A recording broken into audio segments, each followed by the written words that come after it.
Are you currently facing some intractable dilemmas in your life? Perhaps it's financial stress that keeps you up all night, a tangled relationship that leaves you mentally exhausted, or confusion about the future and regret over the past that trap you deeply. Most of us try to tackle these issues by seeking methodologies: how to manage finances, how to communicate, how to plan. We work desperately trying to change our circumstances through action. But today, the classic book we will delve into, Conversations with God, which holds an average rating of 8.6 on Dubon and has sold over 10 million copies worldwide, offers a completely different perspective. It tells us that all external problems stem from internal states. You don't change your life by what you do, but attract it by who you are.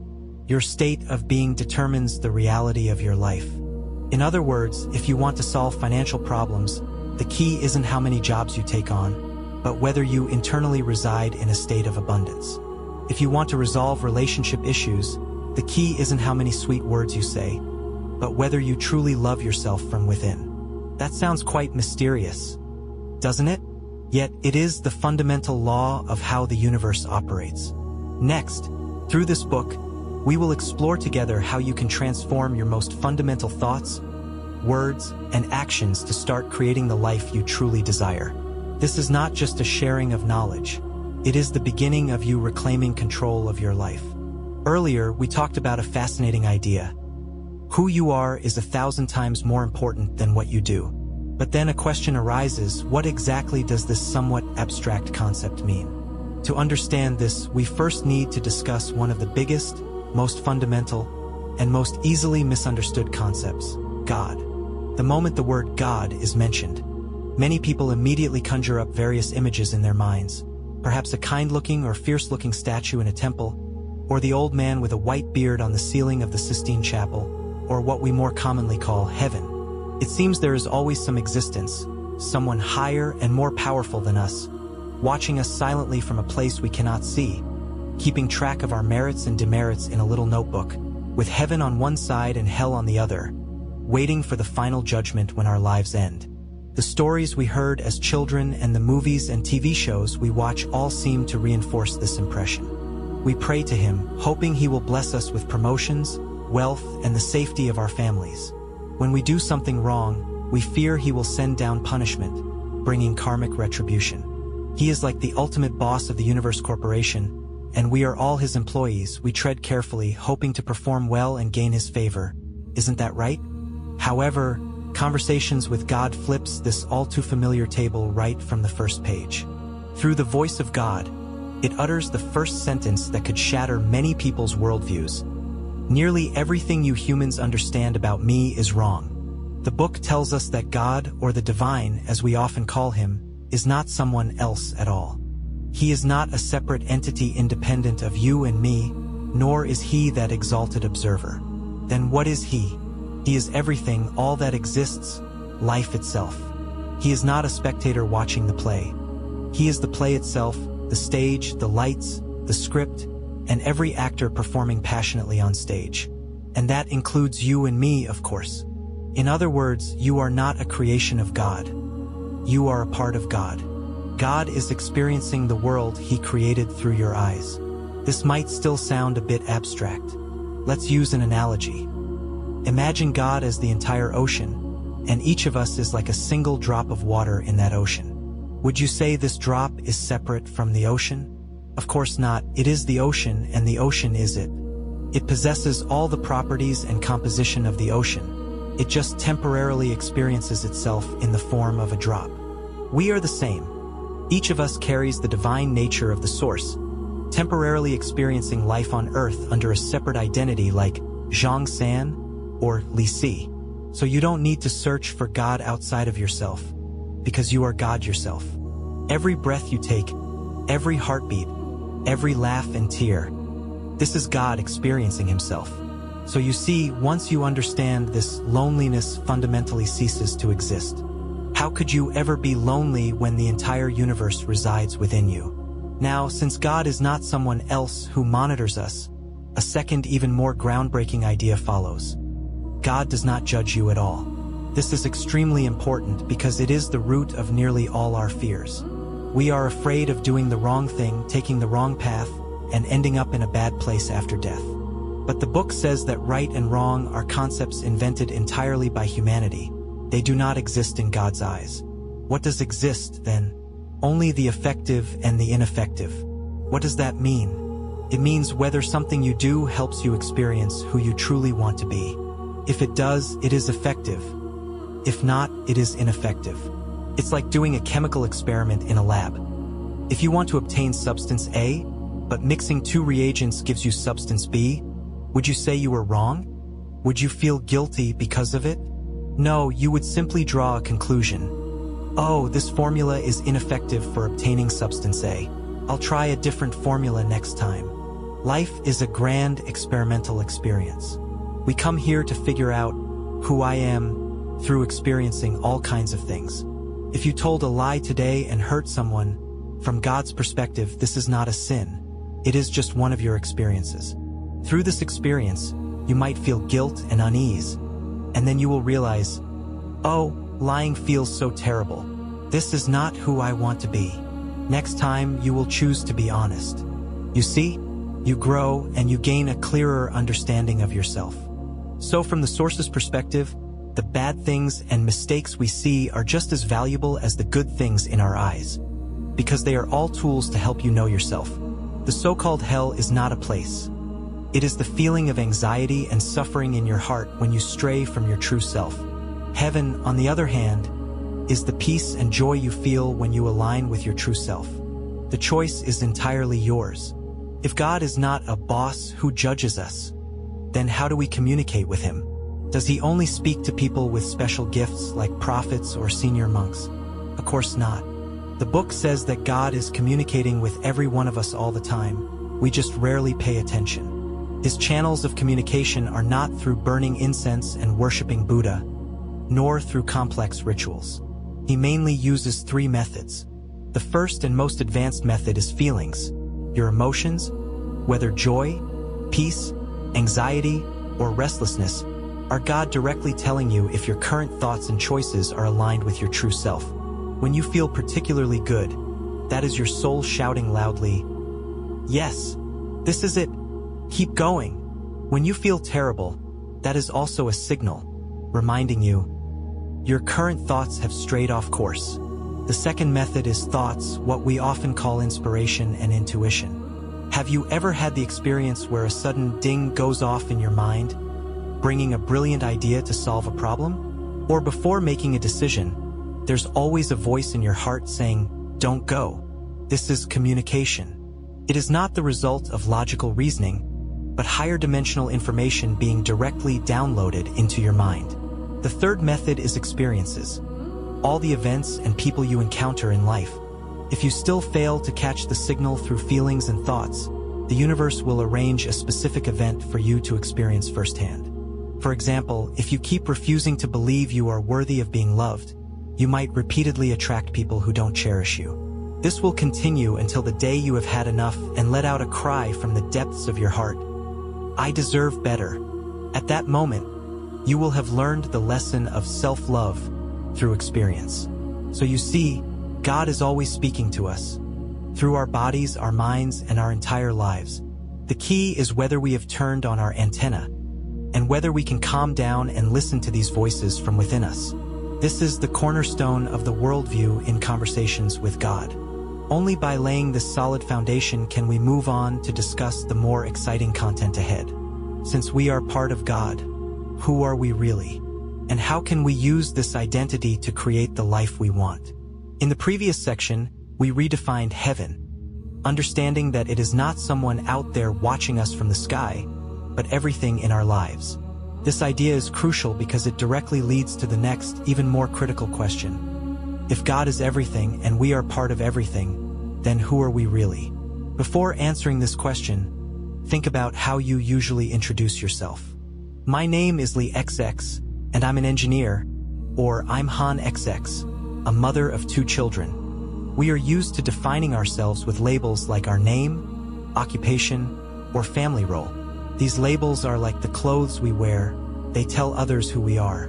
But Conversations with God reminds us, never mistake the clothes for yourself.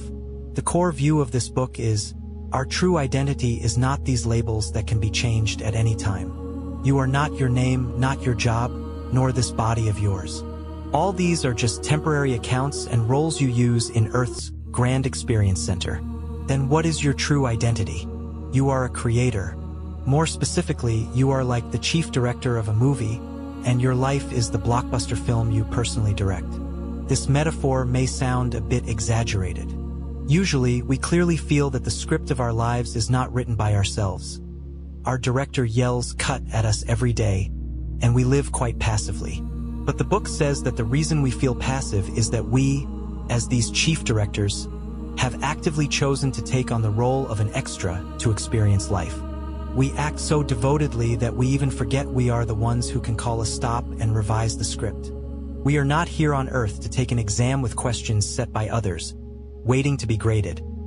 We are here to create a work of our own and experience the joys, sorrows, anger, and happiness within it. Once we understand this new identity as a director, let's look at another question that often troubles people.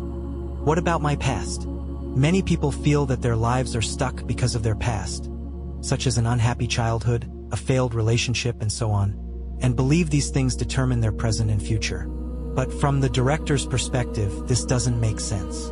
The book offers a very vivid metaphor. Your life is a huge blank canvas, and you are the artist holding the paintbrush. Your past is the paint that has already been applied to the canvas and has dried. They are part of the painting, serving as the background, but they have absolutely no power to decide what your next brushstroke will be. You can completely paint a bright flower against a dull gray background. The key lies in whether you still acknowledge that you are holding the paintbrush in your own hand right now.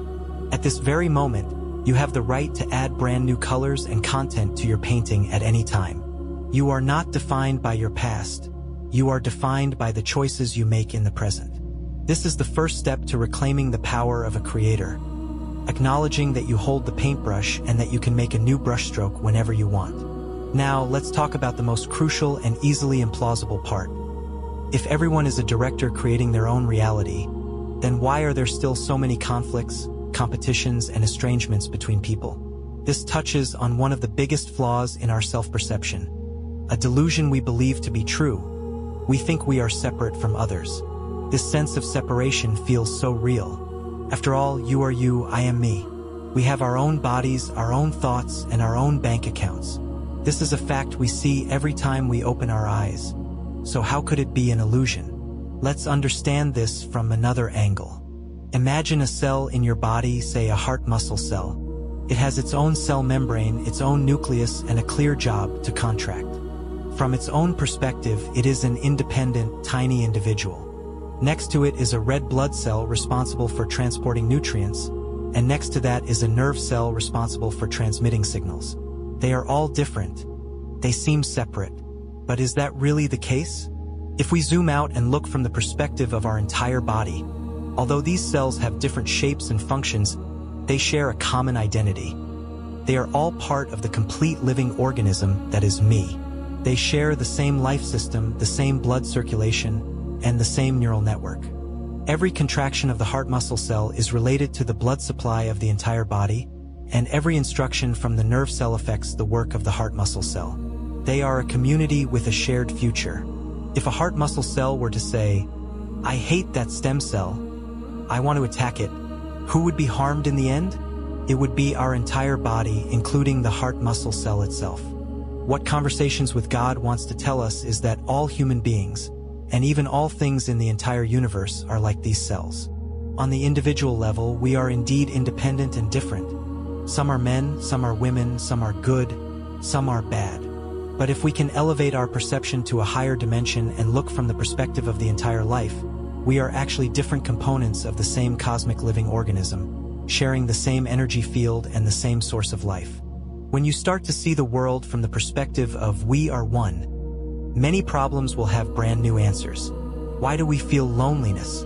Because we see ourselves as isolated cells, forgetting that we are actually connected to an extremely vast life network. Why do jealousy and vicious competition exist? Because we think that if the cell next to us gets more nutrients, we will definitely get less. We forget that when the entire body becomes healthier, every cell will actually have access to more abundant resources. Why do conflicts and hatred exist?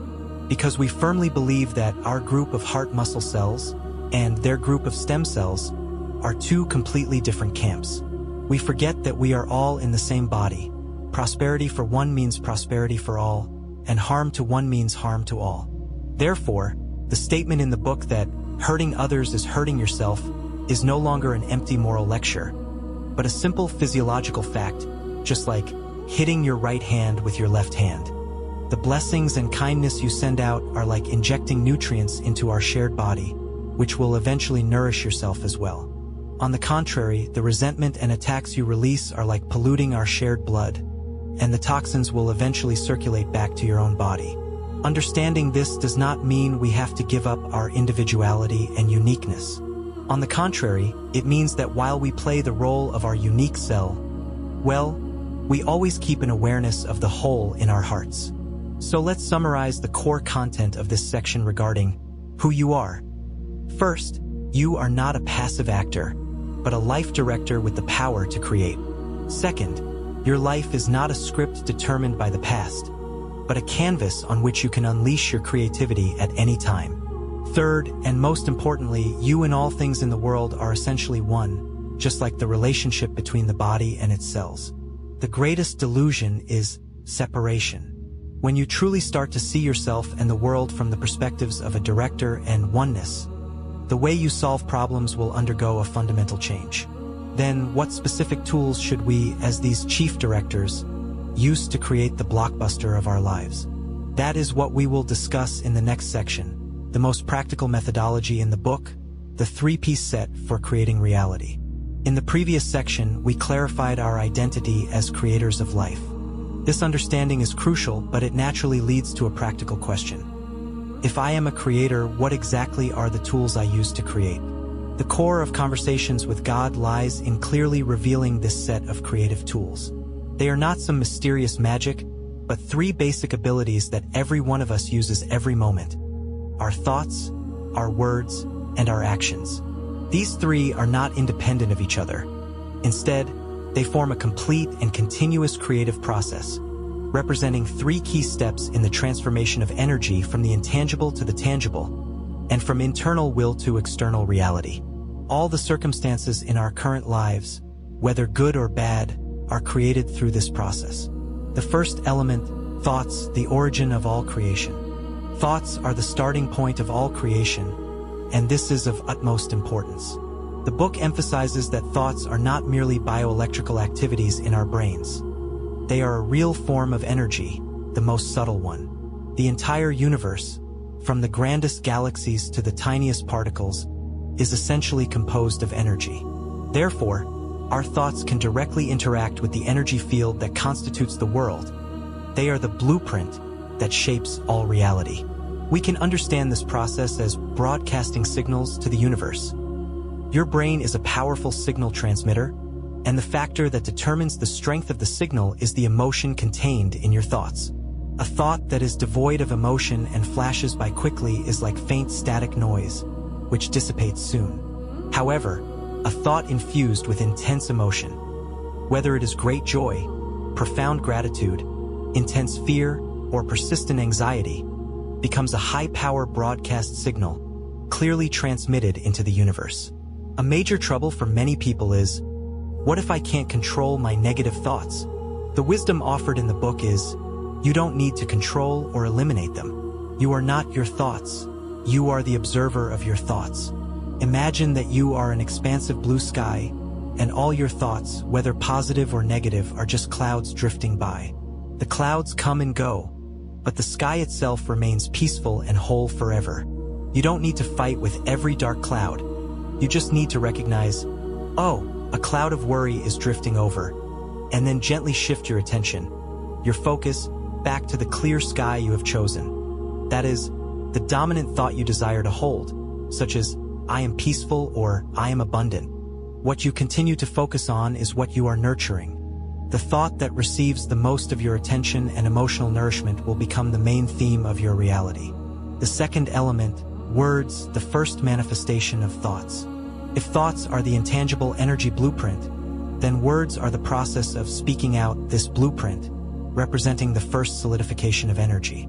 This step is more powerful than thoughts because it projects internal energy into the physical world through the vibration of sound. It is an act of proclamation, a confirmation of your intention to yourself and to the world. Here, we must gain a deep understanding of a common misunderstanding, the operating principle of the phrase, "I want." Many people like to use "I want" to express their determination to the universe, but the universe does not understand the meaning of words through a dictionary like humans do. It is a precise energy resonance system that only recognizes and responds to the vibrational frequency you emit, that is, your truest feeling. Let's analyze a scenario. When someone suffering from financial hardship cries out from the bottom of their heart, "I want money," what kind of feeling is wrapped up in this sentence? Is it a sense of ease, joy, or the abundance of already having money? On the contrary, the core energy of this sentence is the anxiety of, "I have no money," the resistance of, "I am dissatisfied with my current situation," and the fear of, "I am extremely lacking." This sense of lack is the strongest signal they are actually sending out. The universe's law of resonance is very simple, even mechanical, one might say. It reflects back the exact frequency it receives.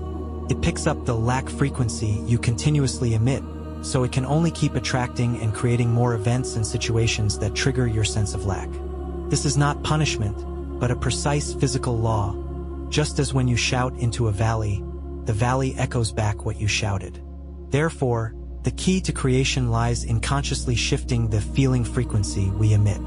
The book suggests replacing "I want" with "I choose," precisely to help us achieve this internal shift. "I want health" is rooted in fear of illness, whereas "I choose to experience health and vitality" comes from the identity of a creator, proactively and consciously aligning one's frequency. When you say this sentence, try to feel the sensation of already being healthy. Even if you only get the feeling right for a split second, the signal you send out will change. The third element, actions, the final confirmation of beliefs. Actions are the end point of the creative process and the decisive force. They are the most solid expression of thoughts and words in the physical world.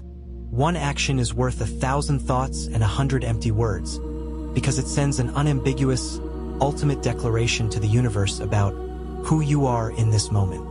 The emphasis on unity of knowledge and action in our culture is precisely a profound reflection of this universal law of creation. When your thoughts, words, and actions are inconsistent, you send confused and contradictory signals to the universe, and the results of your creation will naturally be chaotic and weak. Among all signals, actions carry the highest weight. Let's take a more specific example. Someone claims they want an intimate relationship full of love and trust. This is their thought and words, but in terms of actions, they never open up to others for fear of getting hurt, habitually criticizes and judges everyone they meet, and never takes the initiative to give trust or care. In reality, their actions are declaring to the universe in the loudest way possible, "I don't trust others. Intimate relationships are dangerous. I'm not ready to love sincerely." At this point, will the universe respond to their beautiful wish, or to the fear they truly embody through their actions? The answer is self-evident. True creativity stems from the complete alignment and resonant vibration of thoughts, words, and actions. When you want to be a generous person, talk about generosity, and finally take real generous actions, even if it's just sharing a little of your time, you fully become generosity itself. In that moment, you create a generous version of yourself, and the universe will accordingly bring you more experiences and rewards that correspond to the quality of generosity. In summary, these three elements form the complete path through which we create our reality. From the intention of thoughts, to the proclamation of words, and finally to the manifestation of actions. They are innate abilities we all possess, operating at every moment, whether we are aware of it or not. However, a profound question arises. If we have such powerful creative tools, why is life still filled with so much pain and challenge that we do not desire? Why does so much misfortune occur in the world?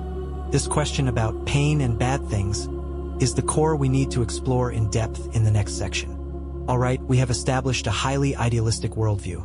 We are creators, equipped with the three great tools of thoughts, words, and actions, and in theory, it seems we can make our every wish come true. But at this moment, many people may have a voice in their hearts protesting strongly. Wait a minute, if I'm really such a powerful creator, why would I create a lifetime of illness for myself? Why would I create a terrible childhood for myself? Why would I create a failed marriage for myself? Am I crazy? Furthermore, if everyone is a creator, then who is responsible for creating all the natural disasters, man-made calamities, and suffering of so many kind-hearted people in this world? This question can be said to be the ultimate test that all spiritual wisdom must face. Any theory that cannot reasonably explain why pain and bad things exist is unsound.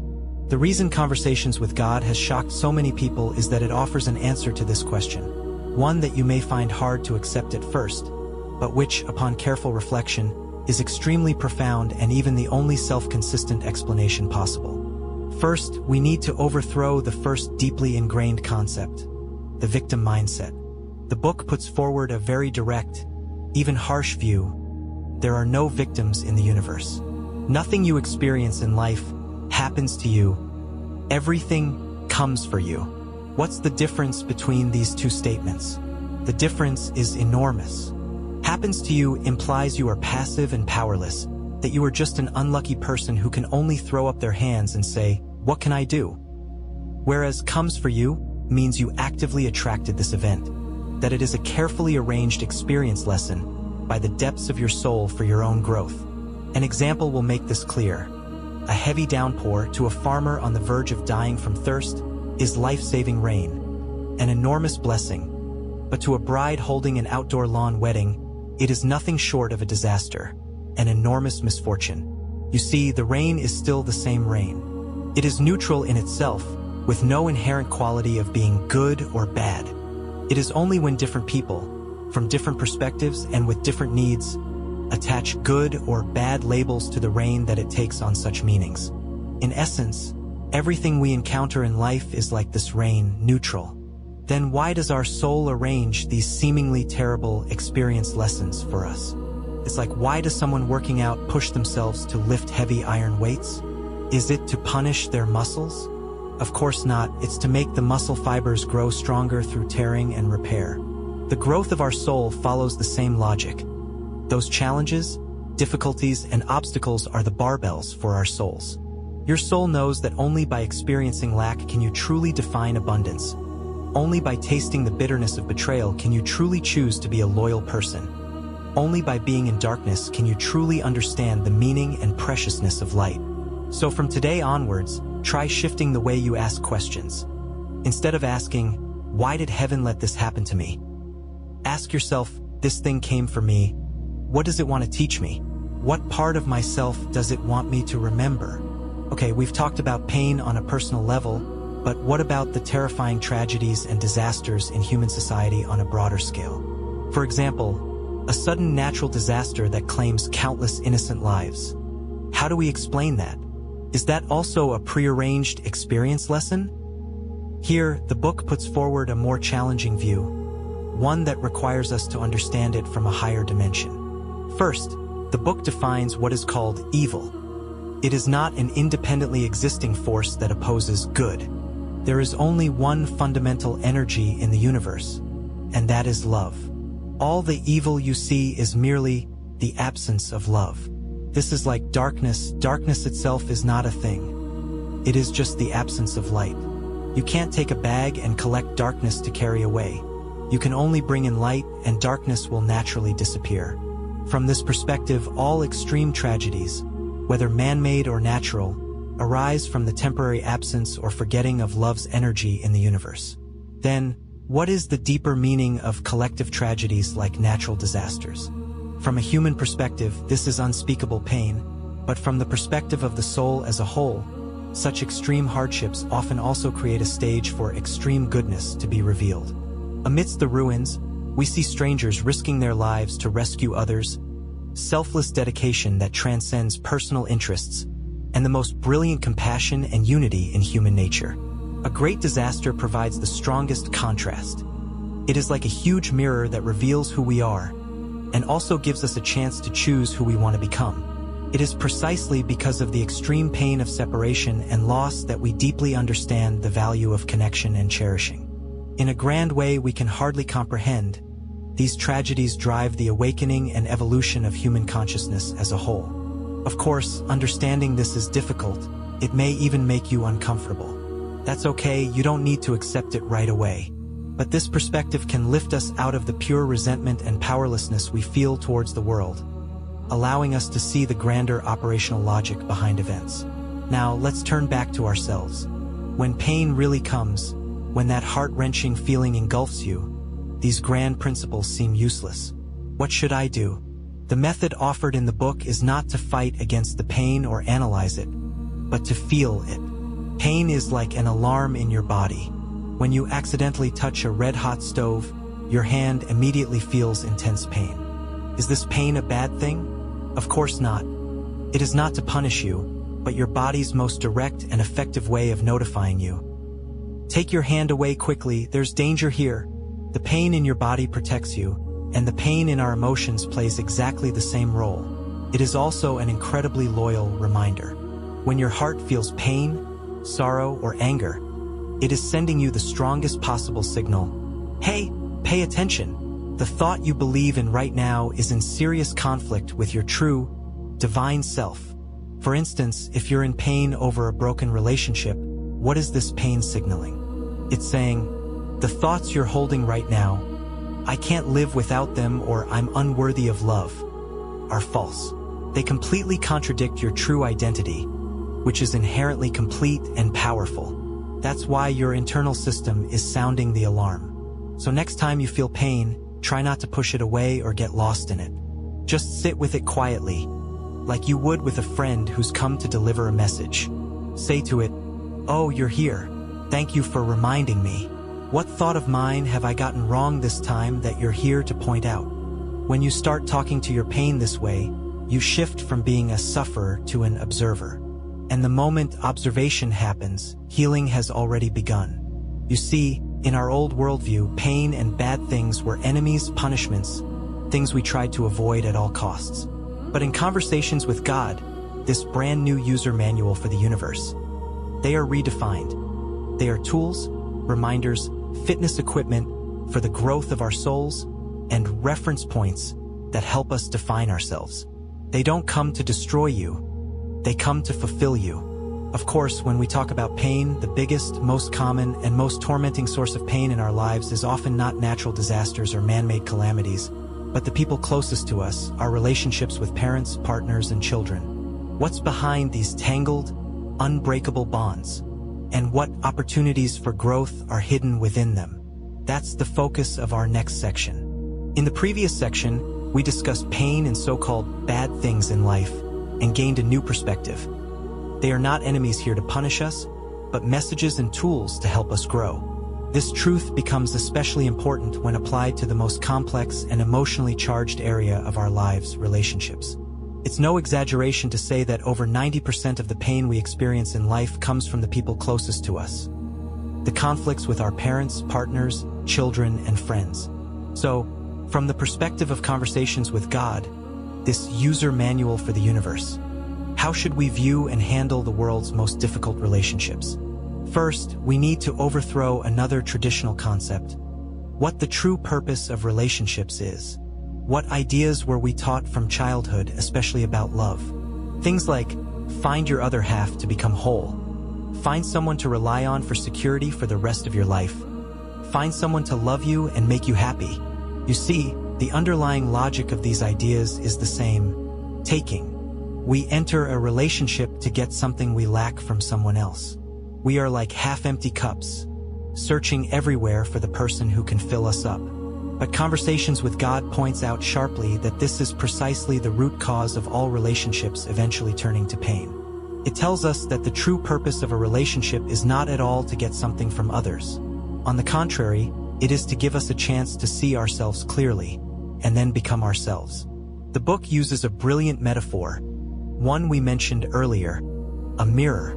Everyone you meet in life, especially those closest to you who trigger the strongest emotions, is the clearest, highest quality mirror for your soul.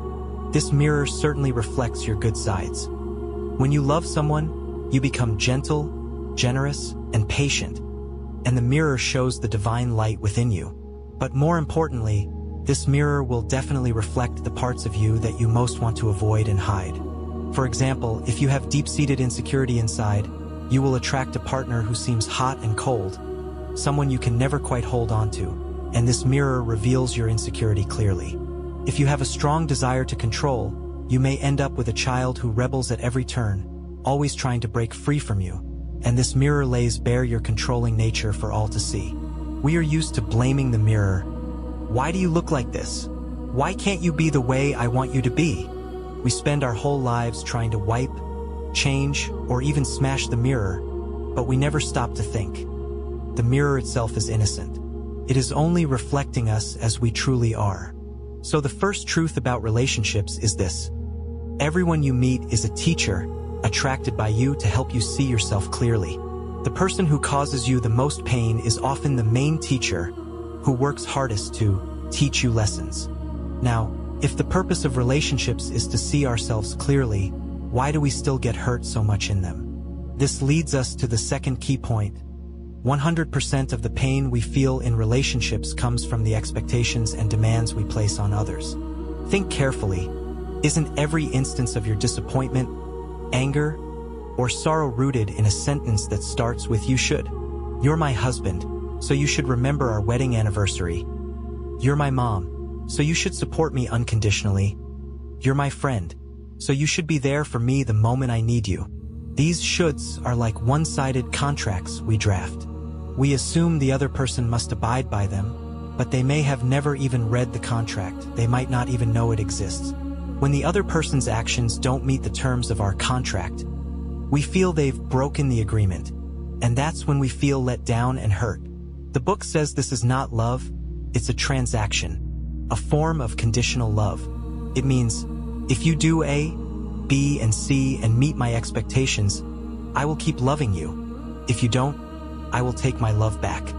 Most of us play this transaction game our whole lives, then wonder why we can never find true love. What does the divine love mentioned in the book, the highest form of love, look like? It is unconditional. It means, I love you, so I give you complete freedom to be yourself and become who you want to be. Even if your choices don't match my expectations, even if your path of growth is different from mine, I love you simply because I love you. No strings attached. This may sound too difficult even in human, but think about it the other way around. Isn't this exactly the kind of love you most long to receive from the world, from the universe, from that God? A love of complete, non-judgmental acceptance. The book says, the thing you most desire to receive is the thing you most need to give. When you start trying to give this unconditional love to the people around you, even just a little, you are bringing heaven into your relationships. Then the question arises, how can I actually practice this divine level, unconditional love? My heart is so small. I have expectations. I get hurt. What should I do? This leads us to the third and most fundamental truth about relationships. Your relationship with others is always a reflection of your relationship with yourself. Before you can fix any external relationship, you must first fix the only relationship you can control 100%, your relationship with yourself. You can't give someone water from a cup that's empty. If your own cup is empty, if you are full of criticism, judgment, and self-rejection, if you think you're not good enough or unworthy of love, you will never be a giver in a relationship. You will only be a taker. Like a hungry baby, you'll desperately try to get approval, security, and a sense of worth from the other person to fill the black hole inside you. Such a relationship is doomed to be a disaster from the start. Therefore, there is only one ultimate solution to all relationship problems. Look inward. Stop searching outside yourself for the person who will make you whole, because you are already whole. Stop demanding that others love you. Instead, start loving yourself the way you long to be loved. Recognize your strengths and embrace your imperfections. Meet your own needs and listen to the voice within you. When you fill your own cup to the brim, so full that love overflows, your mindset when entering a relationship will be completely different. You won't be there to take. You'll be there to share your love and joy. You won't have so many expectations and demands because you can give yourself happiness. The other person's presence will just be the icing on the cake. Only then will you truly have the ability to love others unconditionally. By now, we have basically completed a system reinstall of our worldview, outlook on life, and values. We know who God is, who we are, what the laws of creation are, and how to face pain and relationships. Now that all this is clear, let's return to reality, to our daily lives. Starting from the moment we wake up tomorrow, what exactly can we do to truly live out all these truths? In the final part of this content, we'll talk about this most concrete, practical topic. All right, friends, we've reached the final stop of this inner journey. After understanding this new worldview and reclaiming our identity as creators, the most important question remains. Starting from the moment we wake up tomorrow, what specific things should we do? Conversations with God doesn't give us complicated tasks. Instead, it offers a few simple yet incredibly powerful core practices. You can think of them as the start buttons for a new life. First, reclaim your power in the present moment. The vast majority of our pain has nothing to do with the now. It stems from regret over the past and anxiety about the future. Yet the only place where you can exercise your creative power is this very moment. So practice a simple technique. When you feel overwhelmed by the weight of life, pause, take a deep breath, and ask yourself a very specific question. Putting aside all thoughts of the past and future, is there an immediate survival crisis I must solve right here, right now? You will find that, in most cases, the answer is no. This exercise is not about denying the reality of challenges in your life. It helps you see clearly that what we bear is often not the weight of the present moment's reality, but the heavy burden of our thoughts. Like an anchor, it can instantly pull you out of the storm of emotions and back to the only place where effective action is possible, right now. Second, replace envy with blessings.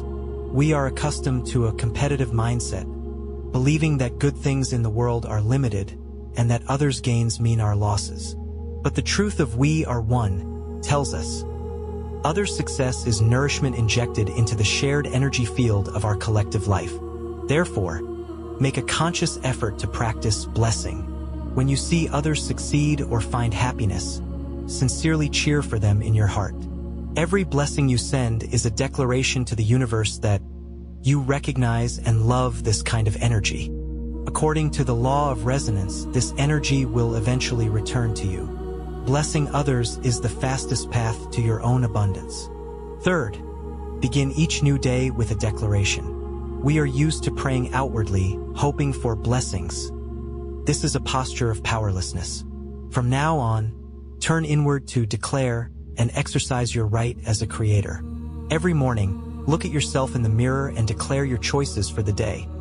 Instead of saying, I hope today goes smoothly, say, I choose to experience everything today with calm and joy. Instead of saying, I want to be loved, say, I choose to be someone filled with love. A declaration sets the navigation for your day and marks the start of your active creation. You are not waiting for good luck to come. You are proactively defining who you are today.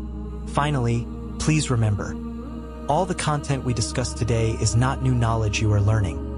It is only the truth your soul has long known, waiting to be remembered. This sharing is the voice here to remind you. The true conversations with God begins now and will unfold in every present moment of yours, through every choice you make. From this moment on, remember who you are, reclaim your power, and create the life you truly desire. Thank you all for your company. We will meet again in our next in-depth sharing.